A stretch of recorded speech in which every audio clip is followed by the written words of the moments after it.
My name's Giles Ward, I'm the senior partner of Milners Solicitors. Been practicing law since 1992 and I qualified, mostly in commercial litigation and especially construction litigation. A crisis or a catastrophe in terms of a building is when the system's broken down, when the building is in danger of collapse or it can't be used because people have had to be evacuated through flood, fire, damage, etc. So it's at a critical point. It's not defective workmanship that can be remedied and it's a breach of contract claim. It's more than that, it's a significant development with a building.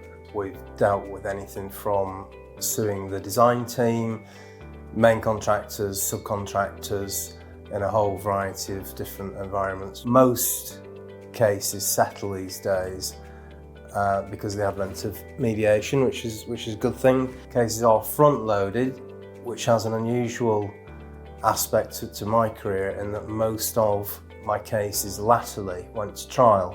In this day and age, things that go to trial, a lot of lawyers haven't got that experience, which kind of puts me in a fairly unique position. I've dealt with quite unusual cases from a kiln explosion in Sri Lanka through to various floods from roofs and from pipe work not being appropriate. You've got to keep a really good, tight paper trail on things, and it's always a question of when things go wrong that people are scrabbling around for the paperwork, and when they don't have it, that's when it causes problems. So if you get into a good routine of keeping paperwork, doing due diligence on what you are doing, who you're doing it for and who you're working for, it tends to set you in very good stead.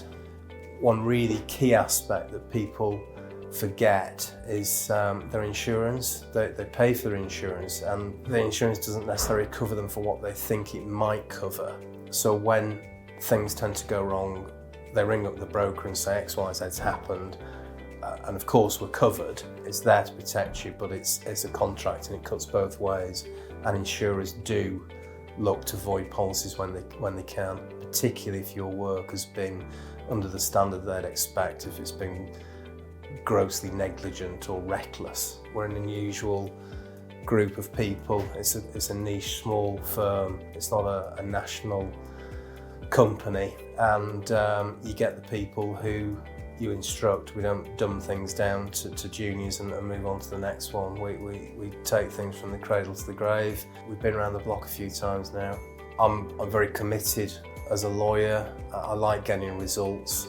I get instructed by a whole different variety of sources quite often from the city who get conflicts of interest, so they refer the work to me, which I'm very proud of in fairness. And it's a great working environment, and we tend to look after our clients really well.